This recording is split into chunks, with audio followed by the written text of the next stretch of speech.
이전 몇 개의 영상에서부터 2000 모스펫 구조를 기준으로 하고 가장 기본이 되는 CMOS 집적회로를 어떻게 단계별로 공정의 스텝을 통해 만들어 나가는지를 연잼을 통해서 살펴보고 있었습니다. 그 본격적인 집적 공정 순서 첫 단계로 이번 영상에서는 아이솔레이션, 즉 우리말로 하면 격리층이라고 하겠죠. 이 격리층까지 로직 집적 회로를 형성하는 단계를 알아봅시다. 만약 이러한 격리층이 없다면 인접한 두 개의 모스펫들 간에 정기적으로 결합이 일어나서 그 기능이 제대로 수행될 수 없겠죠. 전번 영상에서 이미 살펴본 로직 소자 구조의 단면을 보고 계십니다. 웰은 트윈 웰 구조를 기본으로 가정을 했고요. 그 다음에 셜로 트렌치 아이솔레이션이라는 현재 주를 이루고 있는 아이솔레이션 공정, 그리고 게이트는 타이타늄 살리사이드, 물론 코발트 살리사이드일 수도 있고요. 이 영상에서는 타이타늄 실리사이드 게이트를 기준으로 해서 살펴보도록 할게요. 그리고 금속 배선은 더블 메탈 이중 배선을 기준으로 해서 얘기하도록 하겠습니다. 자, 이거 역시 전번 영상에서 살펴본 이러한 단면 구조를 3차원적인 뷰로 보았을 때의 경우입니다. 두 개의 웰 구조가 보이고 있고요. 이쪽에 P 모스펫, 이쪽에 N 모스펫, 텅스텐 플러그들이 보이고 있고요. 퍼스트 메탈, 세컨드 메탈 이렇게 배치된 걸 볼 수 있습니다. 자, 출발은 100 웨이퍼로부터 출발을 합니다.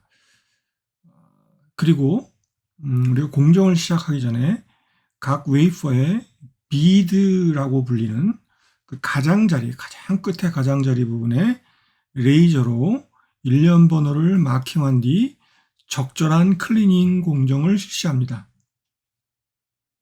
자, 이 이후에 패드 옥사이드가 올라가고요. 이때 이 패드 옥사이드는 열산화 공정, 즉 높은 온도에서 산소나 H2O 같은 산화젠을 실리콘 기판에 불어넣어 높은 온도에서 산화시켜 형성하는 그런 과정을 얘기합니다. 자, 그리고 그 위에 우리가 패드 실리콘 나이트라이드라는 방막이 적층되어 올라가게 됩니다. 이 패드 나이트라이드의 기능은 뒤에 좀 자세히 얘기하겠지만요. 이 나이트라이드라는 재질 자체가 매우 브리틀합니다. 브리틀하다는 뜻은 경질의 재료라는 뜻이죠. 신축성이 없다는 것을 의미하고요. 따라서 이후에 고온공정, 1000도 이상의 고온공정이 이루어지게 되는데 이때 하부의 실리콘이 팽창하게 됩니다. 이때 이 소위 열팽창의 차이에 의해서 심각한 스트레스가 발생하게 되는데요.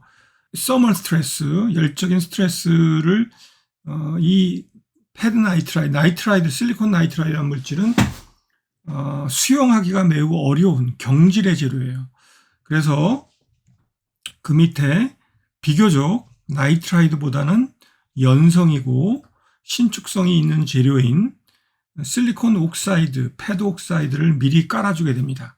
그래서 추후에 우리가 겪게 될 열팽창 시 스트레스를 어느 정도 완충해주는 역할을 하게 됩니다. 이러한 패드 나이트라이드는 통상 LPCVD, 여기 주가 달려있죠.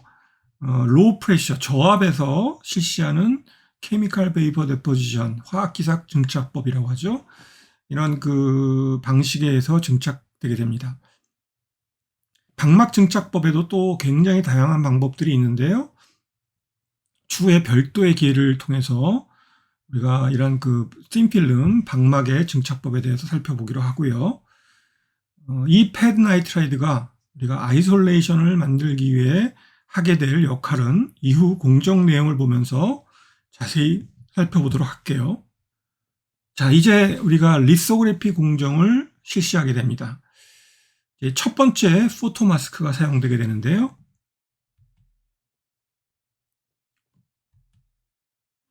자, 마스크를 올려놓고 위에서 자외선을 노광을 시키게 됩니다. 이러한 마스크를 통상 우리가 아이솔레이션 마스크, 영상과 같이 PR 패턴을 통해서 형성하게 됩니다. 자, 이렇게 포토리지스트를 이제 우리가 현상액에 담그게 되면 또는 현상액을 뿌리게 되면 이렇게 빛을 받은 지역만 포토리지스트가 이렇게 녹아나서 패턴이 형성되게 됩니다. 그래서 이러한 지역들이 열리게 되죠. PR이. 자, 그리고 플라즈마 엣지, 드라이 엣지를 실시하게 됩니다. 그렇게 되면 이 PR이 덮여 있는 지역은 식각으로부터 보호가 되고요. 열려 있는 지역에 이 패드 나이트라이드의 식각이 일어나게 됩니다. 자, 이후에 우리가 PR을 스트립 제거하게 되면 최종적으로 이렇게 우리가 원하는 바대로 패드 나이트라이드의 아이솔레이션 패턴이 얻어지게 됩니다. 자, 그리고 이제 우리가 이 원하는 지역에 두꺼운 옥사이드를 만들어 줌으로 인해서 아이솔레이션을 형성해야 되는데요. 우리가 앞으로 살펴보려고 하는 주류를 이루고 있는 셜로우 트렌치 아이솔레이션 공정을 소개하기 전에 먼저 과거 아이솔레이션 공정의 기준 공정이 됐던 로커스 공정, 로커스 공정이란 로컬 옥시데이션 오브 실리콘의 약자고요. 이 공정에 대해서 간략히 설명드리고 STI 공정으로 넘어가도록 하겠습니다. 패드 나이트라이드의 패턴이 형성되게 되면 우리가 산화제로 O2나 H2O를 사용하는데요. 이 O2나 H2O를 사용해서 높은 온도에서 가열을 해주게 되면 산화 과정이 일어나게 되고 SiO2라는 서멀 옥사이드가 형성되게 됩니다. 보통 우리가 이런 아이솔레이션 옥사이드는 매우 두껍기 때문에 수백 나노를 갖게 되죠. 그래서 비교적 퀄리티는 떨어지지만 성장 속도가 빠른 산화제인 H2O를 주로 많이 사용하게 되고요. 이때 그 패드 나이트라이드의 역할은 위에서 침투되는 이 산화제 가스, H2O 가스를 막아주는 일종의 확산 방지막 역할을 하게 됩니다. 따라서 이 패드 나이트라이드가 열려있는 지역에서만 실리콘의 산화가 일어나게 되고요. 패드 나이트라이드가 덮여져 있는 지역에서는 산화 과정이 일어나지 않게 되죠. 자, 그래서 이렇게 패드 나이트라이드가 열려있던 지역에만 선택적으로 두꺼운 옥사이드가 형성되고요. 이걸 우리가 필드 옥사이드라고 부르고요. 줄여서 폭스라고도 합니다. 이런 폭스들이 마치 타원체 모양으로 생겨나게 되고 실질적으로는 부피가 팽창하기 때문에 위아래로 이렇게 부풀어 오르게 됩니다. 이렇게 위아래로만 부풀어 오는 게 아니라 사실상 좌우 수평 방향으로 팽창되게 되는데요. 실질적인 모양을 우리가 그려보면 이러한 형태의 필드 옥사이드가 생겨나게 됩니다. 자, 이쪽에는 실제 패드 나이트라이드가 아직 남아있겠죠. 제거하기 전에는. 그래서 여기 두껍게 필드 옥사이드에 생긴 지역 가장자리 쪽으로 패드 나이트라이드의 경계선을 향해서 이렇게 날카롭게 옥사이드가 새 부리 모양으로 이렇게 치고 들어가는 현상을 우리가 버즈빅 현상이라고 부릅니다. 자, 이 버즈빅 현상은 사실상 문제를 일으키게 되는데요. 이 버즈빅 현상에 대해서 좀 더 자세히 알아보기 전에 왜 이러한 현상이 일어나는지를 좀 살펴보도록 할게요.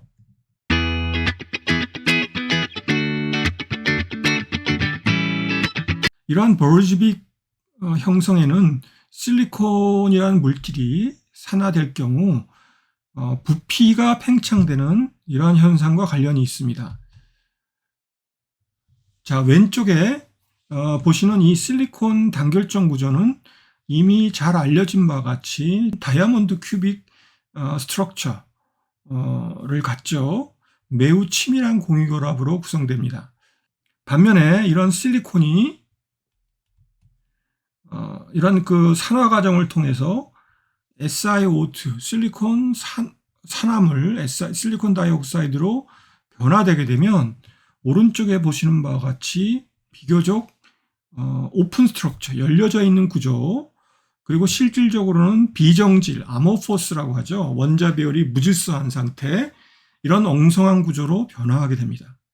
따라서 치밀한 실리콘의 구조에서 엉성한 SiO2 구조로 바뀜에 따라 부피가 팽창하게 되는데요. 실제 자유공간상에서 우리가 1대1대1의 이런 입방체 단결정 실리콘이 산화가 된다면 XYZ 방향, 모든 방향으로 약 1.3배 비율로 SiO2가 형성될 때 부피 팽창이 일어나게 됩니다. 그래서 부피의 측면에서 보면 1.3 곱하기 1.3 곱하기 1.3이 약 2.2 정도가 되고요. 220%의 부피 팽창이 일어나게 됩니다. 실제는 우리가 이런 필드 옥사이드를 열산화시킬 때 실제 필드 옥사이드는 수평 방향으로는 실리콘에 갇혀서 구석되어서 팽창되기 어려운 상황이고, 따라서 이런 220%의 부피 팽창하는 방식은 그림과 같이 실리콘의 표면 위로 120%, 그리고 아래로 100%, 그리고 현실적으로 수평 방향으로는 거의 팽창이 일어나지 않는 이러한 그 팽창의 모드를 취하게 됩니다. 물론 수평 방향으로 팽창이 구속되어 있긴 하지만 팽창하려고 하는 강한 스트레스가 발생하게 돼서 바로 이러한 힘이 버즈빅을 만들게 됩니다. 즉 버즈빅 현상이란 열 성장 속도의 차이 때문에 노출된 부분의 가장자리는 조금 성장하고 중심부는 많이 성장하는 이러한 현상에 의해서 발생하게 되고요. 이 불균형한 모습이 새의 부리를 닮았다고 해서 버즈빅으로 불리게 되는 겁니다. 이때 그림처럼 패드 나이트라이드는 역시 팽창으로부터 큰 힘을 받게 되는데, 이때 패드 옥사이드가 어느 정도 이런 서멀 스트레스를 완화하고 수용시켜주는 역할을 하게 됩니다. 실제 사진을 보시면 바로 이 부분이 필드 옥사이드의 모양이고요. 바로 이 부분이 버즈빅의 모양을 갖고 있죠. 버즈빅이 생기지 않는다면 액티브 영역이 여기 보시면 여기가 필드 옥사이드 이렇게 생겨났고요. 바로 요 패드 나이트라이드의 하부 영역, 바로 이 지역의 추후에 나중에 우리가 모스펫을 만들 영역, 즉 액티브 영역이 될 지역입니다. 바로 이 지역에 서멀 스트레스가 생겨나고 다수의 결함들이 발생하게 된다면 이 채널 영역에 많은 디펙트가 발생하고 이로 인해서 캐리어의 이동도가 저하되는 그런 부정적인 효과가 나타나게 될 겁니다. 또한 바로 이런 활성 영역이 버즈빅이 양쪽으로 치고 들어옴으로 인해서 매우 축소가 되겠죠. 따라서 이런 그 문제점들이 바로 로커스 공정의 치명적인 공정의 한계를 만들게 됩니다. 더더군다나 최근 들어서 매우 작은 영역의 트랜지스터, 모스펫을 우겨넣는 그런 상황이 되다 보니 작은 공간에 더 많은 모스펫을 집어넣기 위해서 액티브 영역이 이런 식으로 손질되는 것은 도저히 용납할 수가 없는 상황이 되어버린 거죠. 따라서 최근에는 지금부터 우리가 살펴보려고 하는 STI, Shallow Trench Isolation 공정을 사용하게 됩니다. 최근 격리층 공정의 주류가 되고 있는 STI 공정을 같이 살펴봅시다. 이전 단계인 이 아이솔레이션 패턴을 형성하고 패드 나이트라이드를 지금 식각한 상태예요. 그리고 로커스 공정에서는 이 PR을 제거해주고 우리가 산화를 시켜줬는데요. 그러지 않고 이 상태에서 바로 실리콘을 이 PR과 이 실리콘 나이트라이드를 마스크로 이용해서 식각하게 됩니다. 따라서 STI 공정에서 패드 나이트라이드의 역할은 확산 방지막이라는 측면보다는 하드 마스크의 역할이라고 봐야 되겠죠. 여기서 하드 마스크란 우리가 식각을 하다 보면 이 PR도 굉장히 깊은 실리콘 영역을 식각해야 되기 때문에 PR이 다 날아갈 수가 있어요. 그 이후에도 바로 이 실리콘 나이트라이드가 버텨줌으로 인해서 마스크의 역할을 수행하게 되는데요. 이런 마스크를 우리가 하드 마스크라고 합니다. 자, 그래서 트렌치 엣지를 플라즈마 식각하게 됩니다. 이렇게 식각을 하게 되죠. 식각된 측벽 쪽에, 트렌치의 측벽 쪽에 플라즈마 데미지가 존재하게 되고 이것이 추후 격리층 누설 전류를 증가시키는 요인이 됩니다. 따라서 이런 데미지층을, 이 표면부의 데미지층을 해결하기 위한 몇 가지 장치들을 해주고 있는데요. 뭐 회사마다 여러 가지 다양한 방법으로 해주겠지만 한 가지 예를 소개시켜 준다면 월 세크리페이셜 옥사이드, 월색 옥사이드라고 하죠. 여기를 산화를 시켜줍니다. 표면만 살짝 서멀 옥사이드를 만들어준 다음에 다시 식각을 해줘요. 그래서 옥시데이션을 한 다음에 식각을 해줌으로 인해서 이 표면부에 발생한 데미지층을 제거해 주는 거죠. 그리고 다시 이 표면부의 옥사이드 라이너라고 불리는 서멀 옥사이드를 얇게 프레시한 옥사이드를 성장시켜 주게 됩니다. 자, 그리고 이 트렌치 위에 옥사이드를 방막 형태로 체험성이 우수한 그런 공정 기술을 이용해서 SiO2를 채우게 됩니다. 그 대표적인 예가 하이 덴시티 플라즈마 CVD 방식의 옥사이드 증착 방식인데요. 요즘은 스피논 다이렉트릭 방식도 많이 사용되고 있습니다. 자, 이렇게 방막으로 트렌치를 갭필하면서 옥사이드를 증착하게 돼요. 하지만 이런 방막 형태로 증착한 산화막은 우리가 이전에 로커스에 살펴봤던 서멀 옥사이드에 비해서 품질이 매우 떨어지는 상당히 엉성한 구조의 SiO2 방막입니다. 따라서 우리가 이 아이솔레이션, 정기적으로 절연시켜주는 옥사이드의 측면에서 소위 누설 전류를 크게 해주는 원인이 되기도 합니다. 따라서 이러한 그 방막들을 열산화막에 근접한 산화막으로 변환시켜줄 필요가 발생하게 되죠. 따라서 섭씨 약 1000도씨 정도 질소 분위기에서 높은 온도로 가열해서 소위 치밀화 과정, 덴시피케이션을 시킴으로 인해서 옥사이드를 매우 덴스한 구조로 바꾸게 됩니다. 이 상부 쪽에 불필요한 옥사이드를 CMP, 케미컬 미케니컬 폴리싱이라는 연마 공정이죠. 연마를 통해서 갈아주게 됩니다. 자, 이렇게 갈아주게 되면 우리가 원하는 지역에만 이렇게 옥사이드가, 두꺼운 옥사이드가 남게 되는 이런 트렌치 아이솔레이션이 완성되게 됩니다. 마지막으로 혹시 이러한 영역에 패드 나이트라이드가 남아있게 되면 제거해주면 되고요. 그리고 클리닝을 통해서 이 표면부에 발생한 불순물들을 제거해주게 됩니다. 물론 이런 STI 공정은 버즈빅 현상과 같은 문제점이 발생하지 않게 되고요. 따라서 혁신적인 아이솔레이션 공정의 개선이 이루어지게 된 겁니다. 자, 이 3차원 단면 구조는 실제 트렌치 엣지까지 실시된 모습이고요.